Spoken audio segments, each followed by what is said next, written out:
नमस्कार दोस्तों, आपका एक बार फिर से स्वागत है हमारे YouTube चैनल विजडम इंग्लिश गुरु चैनल पर। तो आज हमारी ये इंग्लिश स्पीकिंग की 15वीं क्लास है। जैसे कि आप जानते हैं हमारी प्लेलिस्ट चल रही है, पूरी की पूरी प्लेलिस्ट में आपको स्टार्टिंग से लेकर एडवांस लेवल तक हम ले जाने वाले हैं। तो आज हमारा जो इंपॉर्टेंट टॉपिक है वो है मॉडल वर्ब, यानी कि पहली मॉडल वर्ब को हम छेड़ रहे हैं गाइस आज, उसका नाम है कैन।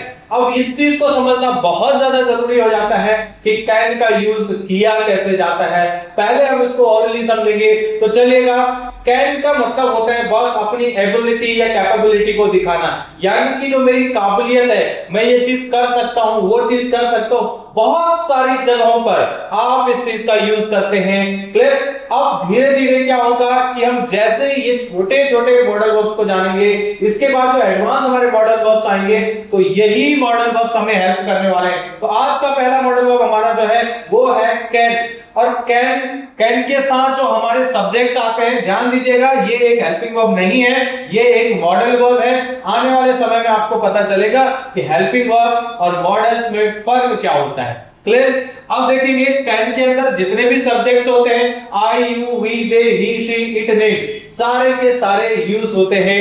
यानी कि इसमें कोई भी मतलब डिस्ट्रीब्यूशन नहीं होगा कि कैन के साथ ही आएगा या कुड के साथ वो आएगा।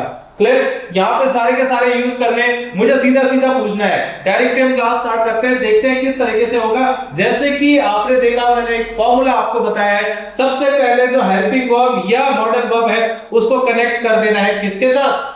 सब्जेक्ट्स के साथ। तो मुझे क्या कहना है, क्या आप क्रिकेट खेल सकते हो? खेलते हो नहीं, अगर खेलते हो वाली बात आती है तो डू यू प्ले क्रिकेट हो जाता है। और अगर ये बात है क्या आप क्रिकेट खेल सकते हो, तो वहां पे हम बोलेंगे कैन यू प्ले क्रिकेट। तो क्या हो जाएगा, हमारा जो क्वेश्चन है, कैन यू प्ले क्रिकेट, क्या आप क्रिकेट खेल सकते हो? क्लियर?